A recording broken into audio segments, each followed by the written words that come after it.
Hey, welcome back. We're back on the podcast. Tim Lyons is here, and Tim is the co-founder and managing partner of Cityside Capital LLC, which is a real estate syndication and investment company that focuses on commercial real estate assets that yield strong returns for investors. But Tim is a multifaceted person like we all are, right? He's a lieutenant in the FDNY. He's served for 18 plus years. He's been an emergency room nurse and so many more things. And he is all about multifamily property, and he saw firsthand with all that the power of real estate investing as an opportunity to create passive income and build wealth for his family. So we're going to help some people out, change lives today. Tim, how the heck are you? Robert, I'm doing well, sir. Thank you so much for having me on the show. Happy to be here.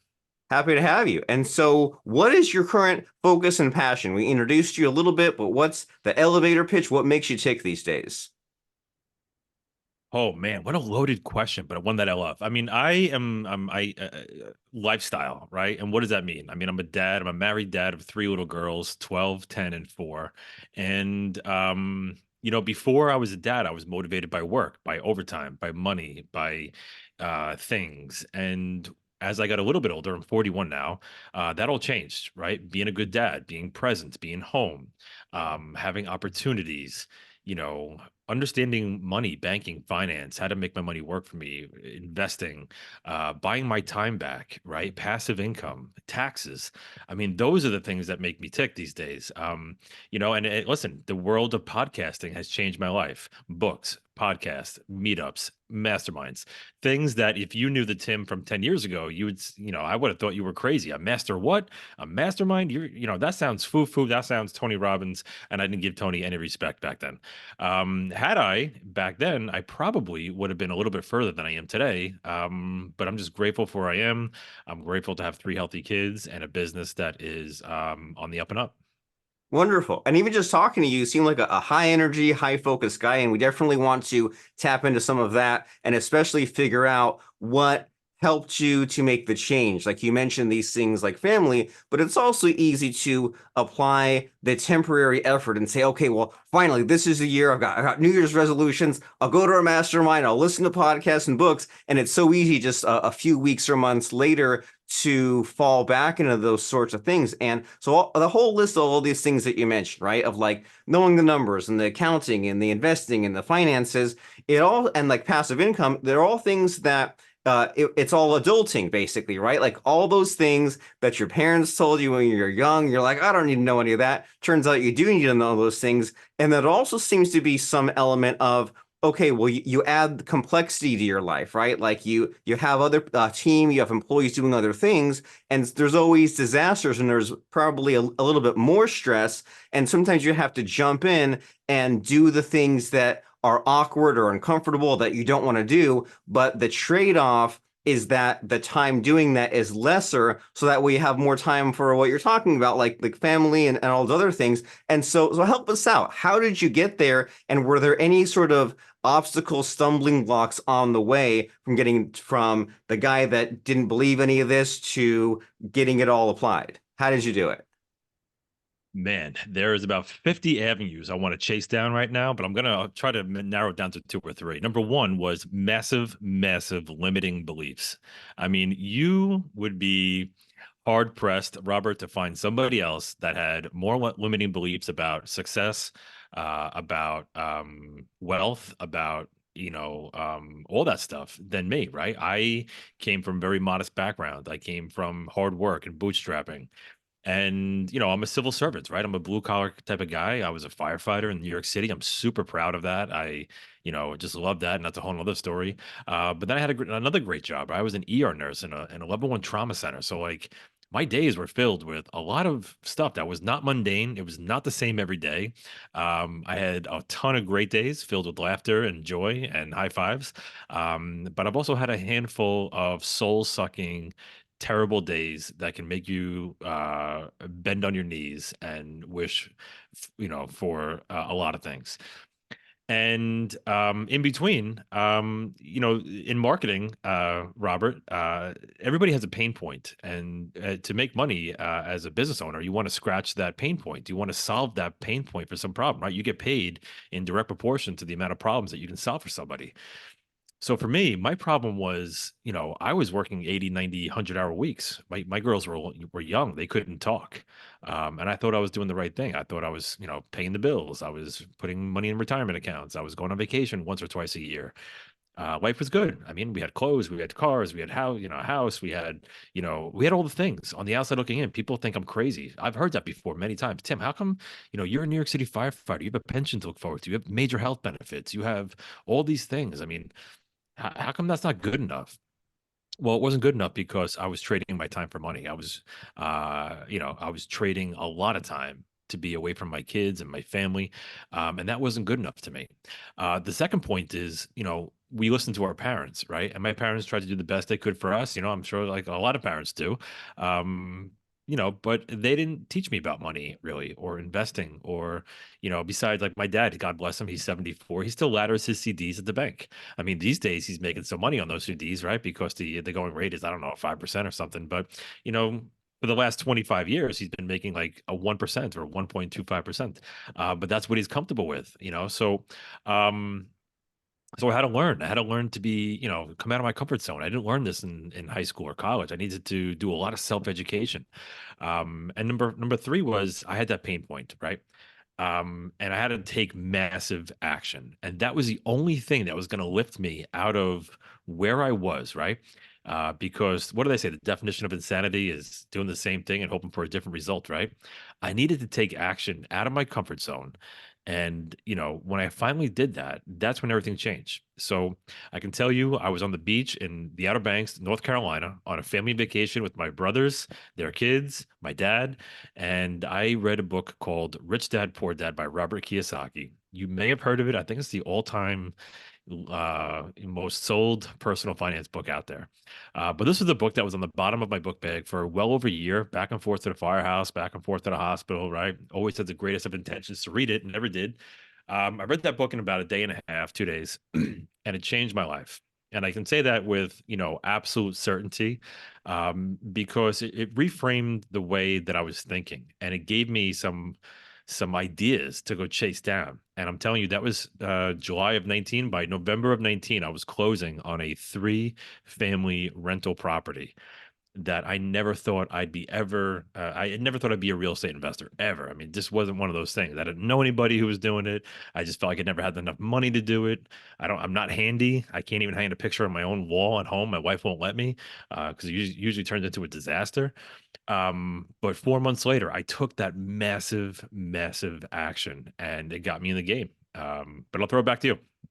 Yeah, I'm just taking it all in. I'm just digesting it, and you hear about this a lot. About there's just a handful of books that are like the really great ones, right? That these people that have really achieved a lot have read, like Think and Grow Rich or Rich Dad Poor Dad, and it's just like it's almost 100%. Like it's common everywhere with all these people that have made it, and so it reshaped some of these beliefs. And especially the limiting ones, especially the ones from childhood. And so, how did you go from reading this book and be excited about an idea to actually implementing and closing your first deal? Like, were there a lot of steps involved? Was there risk, fear? How did you like take that first step? How did you actually do the actions? Well, I'll tell you, like, when you hear like, it's very kind of cliche, especially on the real estate podcast circuit. Like when someone says, "Oh, I read Rich Dad Poor Dad and it changed my life," you're like, "Oh, here we go again with that Rich Dad Poor Dad talk." But if you're in a season of life where you're ready to hear that, you're ready for the message, you're ready to understand it, and then you're ready to act on it, that can be really powerful, right? But if you read that book and you're not any of those things, well, you know what? That was a cool story. You put it down and you go on about your life, right? I think I was in a season of life where I was ready to hear it. It's what I needed to hear. It's a spark, right? So from there, I I got clear on my financial picture. How much money do I have? How much equity do I have? Am I eligible for a home equity line of credit? How would I pay for a down payment? What am I going to do for property management? So I didn't know any of these things. So there was a website, biggerpockets.com, was a great resource for me. They had a great podcast. I started from zero, or from one, and I would listen on double speed, all the way to the firehouse and all the way home, an hour or so each way. It was my university on wheels, right? And I found out that there was other people just like me. There was carpenters and police officers and firefighters and nurses and small business owners, stay-at-home moms. I mean, there was all these different people who had incredible, incredible stories about owning real estate. And I just thought, hey, listen, I live in New York City. Like, I can't afford a single family home in New York City to rent out. I mean, it doesn't even hit the 1% rule. This is crazy. But, my limiting belief said I can't, invest outside my immediate area until I crushed that limiting belief. And I invested in New Haven, Connecticut, which is about an hour and a half north of where I live. So all these different things, like hearing these people's stories, having them align and really feeling that transference from other people's stories. If they can do it, I can do it. Right. And then finding out who do I need to talk to? Started going to meetups. Hey, here's how you find a realtor that specializes in rental properties. Because I have news for you. Most realtors are in the transaction business. They're not in the business of understanding how rental, income works and how investing in real estate, that's not their main thing, right? Their main thing is to market a house and find sellers and find buyers and pair them up together. So, those were the steps, right? Getting clear on my financial picture, building a team, and it's not so different from starting a business, right? That's how Cityside's Capital was started, right? You get clear on your financial picture. What do you want to solve? Who do you need on your team to solve those problems? How do you go about it? And I just, crossed off the list, one step at a time. Had no idea what I was doing, had massive limiting beliefs, thought who I was the entire way, like, who am I to be doing this? I'm Tim the fireman, Tim the ER nurse. Why am I investing in real estate? Am I even good enough to do this? How do you manage tenants? How do you manage cash flow? How do you manage CapEx? How do you put a new roof on? All these things, right? But as these pitches came my way, I would just try to hit them, and little by little, I was getting base hits, and so that's how I got started. I love the base hits concepts, and as you're explaining this, I know like there's like a million things coming in, but like the treasure map that's visualizing in my mind is there's like where you are now, which is your current financial situation, your current numbers, and then there's some target way off in the distance, and you know that there's some path to get there. And in order to get there, there's like a series of questions to be asked, like what do I need to know? And then also there's another type of questions, which are what's the list of things that's holding me back? And to kind of fill all that in, then it seems like continuous learning is part of what you're all about. So you listen to the podcast, you read the books, and that gets you a little ways, but you also need to go to meetups and network and then build your team in order to fill all that in. And so as far as you with the communicating, right? Like you seem really well spoken, and my team runs your podcast, and afterwards I'm going to have to make sure to get a recording of you to say how great we are. So I'm just setting that mind seat for you. But you 100%. yeah, but you could easily be just quietly doing the real estate, right? You could easily just be doing the getting the properties and doing the deals. And there's kind of the cheesiness of saying, oh, well, I want to give back and communicate all this and pave the way for the next generation or whatever. It's easy to be cheesy like that, but you could easily not do it. And in a way, being out there and podcasting and speaking like raises your profile. So why do that? And can you explain like what was the motivation and what continues to be the motivation of this thing that on the surface it might feel like a waste of time, right? You look at your time management and what are the important tasks. All the speaking and podcasting could easily fall by the wayside. So why is that a priority, and why should the podcasting be a priority for all of us? Love this question, and I just want to knock it out of the park for you. So why? Because I was a New York City firefighter, and I work with some of the greatest guys and girls out there. I would do anything for them. I love them. They know that I love them, and I hope that they love me just as much. And we talk about overtime, and we talk about pensions, and we talk about medical leave, and we talk about injuries, and then we talk about cancer. We talk about death. We talk about broken bones. We talk about burns. But what we don't talk about is personal finance and investing in real estate and getting ahead and building wealth. And I don't know why that is, but it's just a thing, right? There's always one guy in the firehouse kitchen where a lot of the world's problems do get solved, by the way. A lot of chatter in the firehouse kitchen, and there's always one guy that has a hot stock tip, or he knows a guy that made a ton of money in Bitcoin or whatever, but it's not actionable advice. And that was one of the motivations for me was, if I'm gonna go on this journey, then why not tell people who are just like me, or I'm just like them, or we have some sort of, alignment in values, whether they be family or wealth or real estate or doing the right thing or whatever it might be. Why would I want to keep that story to myself, right? Because I'm not doing it. There's a ton of ways to make money in this world. There's a ton of ways to make money in real estate. I'm just doing it one way. But highlighting that along the way and telling people that it's possible. If Tim the fireman, Tim the ER nurse can do this. I retired from I affectionately say that I retired from the hospital, right before COVID hit a couple of years ago, to go full time into real estate, right? And I'm still at the firehouse too, but highlight that journey, show people what's possible. And the other thing about having a podcast or being a guest on a podcast is that you get to talk to really, really cool people. And what I found in real estate, especially, was, that might not be true in a lot of different sectors. Is that people are really willing to hop on a call. They're willing to, do a brain dump on you. They're willing to help you along the way. They might be a rung or two ahead of you on that, proverbial ladder of success, but they have one hand on the rung holding themselves up, and they got the other hand kind of down below them trying to help you come up a little bit higher too, because um, that's just the way it's always been done, I guess. And I'm happy to do that myself, right? Because I'm maybe a step or two ahead of somebody, but I just got here, right? And I'm going to tell you all I know about how I got here, and maybe that can help you do something along the way. So I really kind of espouse that view. And listen, is the overarching thing like giving back and having that fulfillment? And yeah, I think that's a piece of it, right? And that kind of sounds cliche, like you said, right? But I know that I got so much from a lot of podcasts when I first got started that would give me an idea and I would chase it down, or they'd mention a company and I would chase that company down. They'd mention a person or a mastermind or, a coach or whatever it might be, a marketing firm, a podcast, marketing firm. That's how I got to you, right? On YouTube.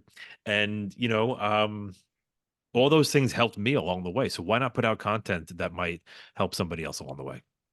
Wonderful. And I imagine that's also a motivating factor for you, right? Because it's really easy to say, well, I've got to crunch these numbers, do this real estate deal, and then be searching around for the encouragement and motivation. But then you're saying, well, I'm helping these other people, and that pulls you along. And then also, since our whole conversation is around these limiting beliefs and like unlearning these things from childhood, I imagine that this helps you overcome the imposter syndrome of saying, well, I don't need to wait until I'm at this level or this level with real estate. I can be just kind of on my way and I'm just helping someone who is a few levels back. And I also imagine that for you, it kind of helps you just to figure out what you're all about, right? Like they say that you should journal or verbalize or talk to a therapist. And when you're kind of doing these networking calls and helping someone out and explaining what you're doing and what your goals are and what you're still building towards, I imagine that helps to really make it solid about where you're at and what the future looks like. And so what have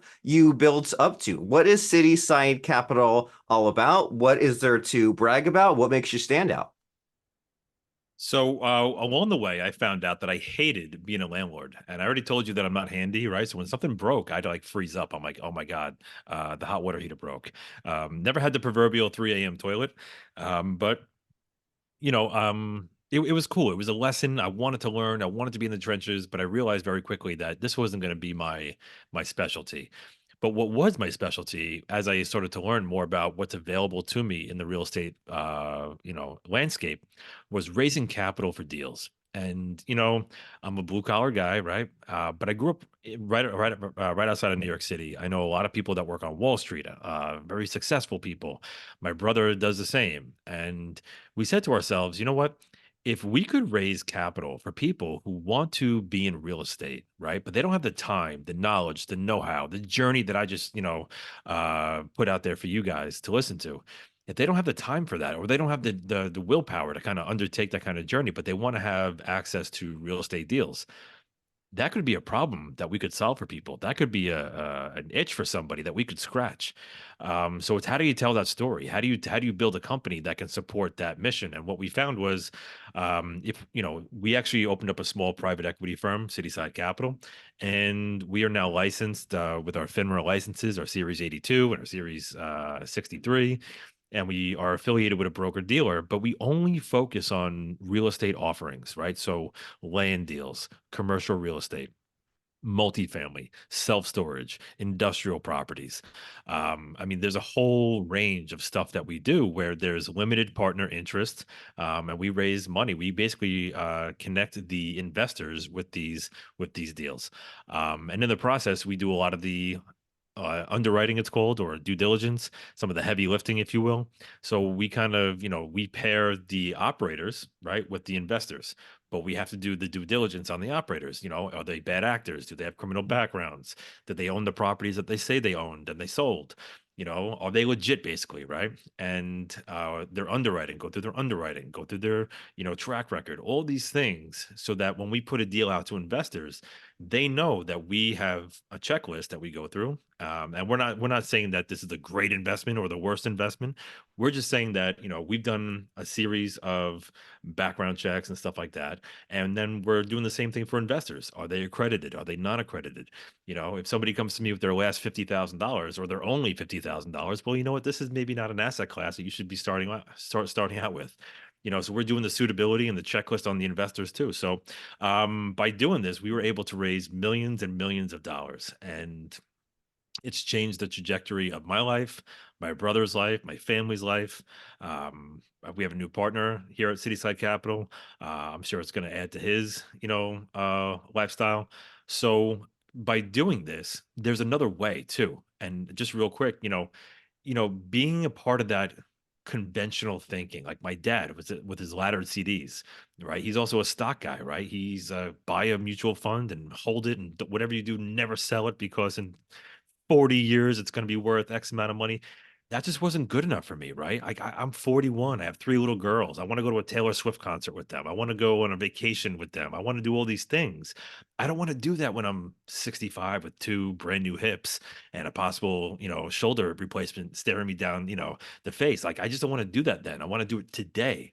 But I also don't want to do it on credit and just be willy nilly with my finances. I had to build something that would allow me to generate income, both active and passive. And I just stumbled upon this thing, and I can't believe I'm even sitting here talking to you about it. Wonderful. And like I love stories like this where one thing leads to the next, right? Where you take a risk, you build something, and then you outgrow it, and it kind of like brings you. And it's easy to drift through life, but this is the opposite of it, right? This is like you kind of see this opportunity and you're getting further along. And just when you're describing this solution, it seems to me in my imagination that you kind of built this up, right? Like you got bought the real estate, rented it out, but then it kind of outgrew the landlording, and along the way you figured out where's the real problem to be solved, right? Like they talk about that thing called ikigai, where they say, well, what is the thing that's the intersection of what people want and need and what you're good at and what you also enjoy. And then if you factor in there that these things that you enjoy that are good at that other people don't like, or that holds a lot of people up as maybe the bottleneck,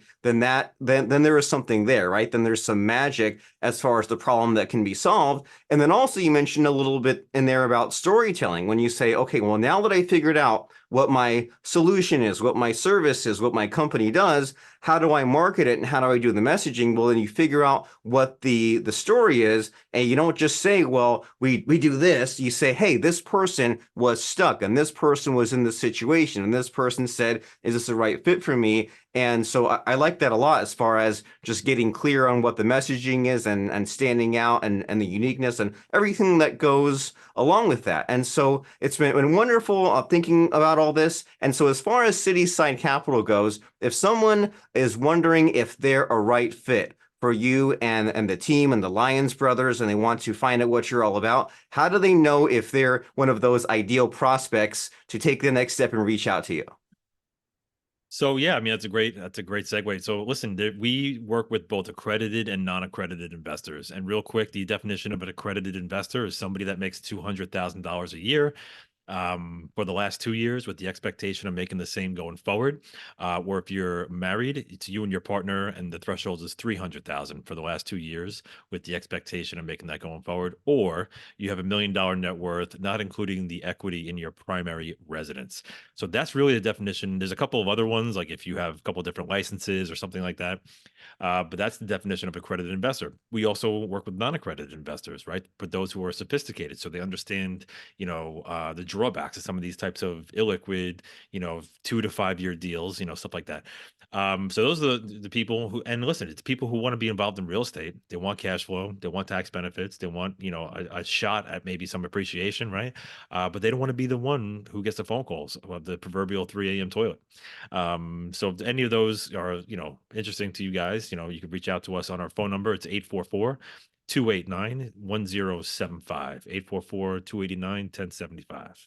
Wonderful. I can tell you're used to going on shows and giving the little spiel, and you're rehearsed in practice. So I love it. And so it's Thank been you. wonderful thinking about some of these things like the money mindset and the things that, well, we don't want to learn these things. Can't I just buy the Bitcoin or go to the racetrack? And it's like, well, that's what people do who don't manage their money very well. And there are some of these pain in the butt things to figure out, right? Like figuring out taxes and real estate and all these other things. But look at what's on the other side. If you can figure out a way to be an adult and do some of these micro tasks and read the books and listen to the podcast and find a way to get excited about it and the success stories and what's possible, and even meeting up and networking with the people who are excited and get that to rub off on you, then look at what you can create if only you just kind of reconfigure the things in your life. You hear about how we all have the same 24 hours in a day, so there are just choices that we should make, and there's always better choices to be made. And so would you say, Tim, that is there something in your life that you felt is like the number one thing? Is there something that you added or removed that made such a difference between 10 years ago versus now as far as your transformation went? Oh man, what a loaded question that is. I mean, there's a few things, right? I mean, I really started to value to do some more introspective thinking, right? I was very kind of surface level thinking, like, what's all right, what am I doing today? What am I doing tomorrow? And that was it, right? And then I'm tired, I'm going to bed. Doing some of that introspective thinking, and I really think it was after my mom got diagnosed with Alzheimer's disease at a really young age. She's still with us today, but she's not really doing that hot. So I gave up drinking. Not that I was a huge drunk or anything, but I said, you know what, I got to save my brain cells. And oh my god, like if I only have until my 60s to live this life, and I'm already at 40. I mean, I'm 41 today. What do I have to do to live that? There's one go around, right? We get one chance at this, right? And do I want to just have life happen to me, or do I want to start creating a life that I'm really proud to be living and having, not just like Instagram reel of like epic vacations day after day, but like going to lunch with my daughter. I went, going to school and surprising her at her lunchroom with all her little friends, right, on a random Tuesday. That means more to me than a lot of things, right? So I think, getting clear on what it is that I want, becoming more introspective, cutting out some of the things that weren't serving me, right? Alcohol, eating too much, not working out as much as I would like to. All those things have changed for me. And I think it's no surprise or no secret that because all those things changed, a couple of years ago, that we are where we are today with the business, with the passive income, with our podcast, with our network, the whole thing. Awesome. They call that taking inventory, right? Of about getting clear what you want and figuring out that list and saying, well, does this serve me or does that help me? And some of the things maybe they don't hurt you that much, but if you removed it or if you made a little bit more effort on the family stuff, maybe that would increase your life 10%, 20%. And it's even like just figuring out like a budget and just cutting expenses, and you just make a few little changes, and you free up 20% of your day or your energy, or you just get 20% more done in a strategic way, not necessarily like working yourself too hard, but just like 10, 20% better, then that compound interest your life. And so this is all wonderful to think about. Tim Lyons from Cityside Capital. And we also want to make sure to mention that podcast and your website and any other next steps. So how about it? Where's the podcast and the website?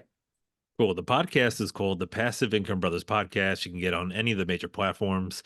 We're also on YouTube. I'd love if you could subscribe to us on YouTube. Our numbers are not that great, but yeah, we have a lot of our podcasts on there as well if you're a more visual type learner. And the website is citysidecap.com. Citysidecap as in capital .com. You can find out how to schedule a call with us. We have a ton of information on the website. But really kind of just, take that first step, even if you're not ready to pull the trigger and you just want to talk to me and say, hey, Tim, this is where I am. This is what I'm thinking. Hey, cool. Maybe I can connect you with somebody that I know in your area, or maybe I have no idea what you're even talking about. And I'll just tell you that, right? But, it all starts somewhere. And if we don't take that first step, then we're never going to understand what's even out there and available to us. You heard it right here from straight from the source. Take the first step. The first step is go find Timothy Lyons on LinkedIn or citysidecap.com, or even better, the Passive Income Brothers podcast. Find it on YouTube, increase their numbers. It's been wonderful talking to you, Tim. Likewise, Robert, thank you so much for having me.